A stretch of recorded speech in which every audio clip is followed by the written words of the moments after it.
All right, so today we're going to take a look at the area of a triangle. Now, one thing that you guys know about an area of a triangle is it's one half, right? The area of a triangle is one half base times height.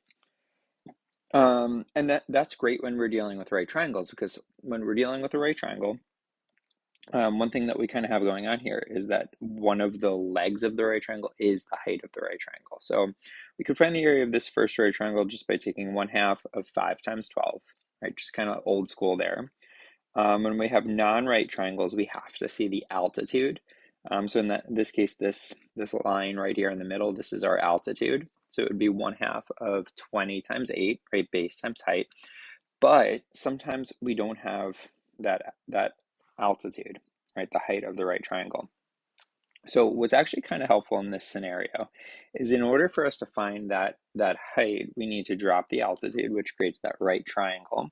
And if we happen to know, let's say that this angle is 15 degrees, what we could do is we could write a trig function to help find that height. And in order to write that trig function to find that height, we're dealing with this angle here, and we have the height, and maybe in this case, we have like the hypotenuse of the triangle. So we can say, hey, look, the sine of 15 is equal to x over 12. Or in our case, if we cross multiply, we get x equals 12 times the sine of 15.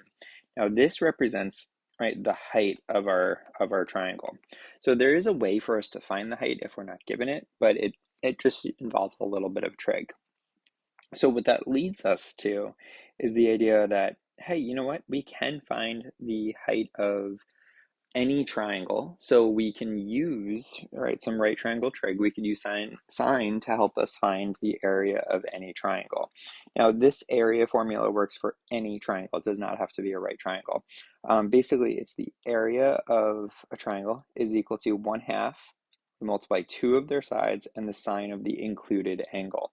Now, ideally, what we're looking for is we're looking for a side angle side relationship. And keep in mind, this can be used for any type of triangle. It does not have to be a right triangle. So if we're looking for right, that area of a triangle, we just have to do this one half, multiply the two sides, and then times their sine of their included angle. So again, that side angle side relationship. So here, quick example for us. We want to find the area of the triangle below to the nearest tenth of a square unit. So first we're going to identify that this is not a right triangle, so we can't just do one half base times height. We don't have the height, so what we're going to do is we'll use this area of the triangle formula with our side angle side relationship. Now it doesn't really matter what sides A, B, or C are, but just keep in mind side A is across from angle A, right? A is across from angle A. Side B, lowercase letters, is across from angle B, and lowercase c, which is side C, is across from angle C.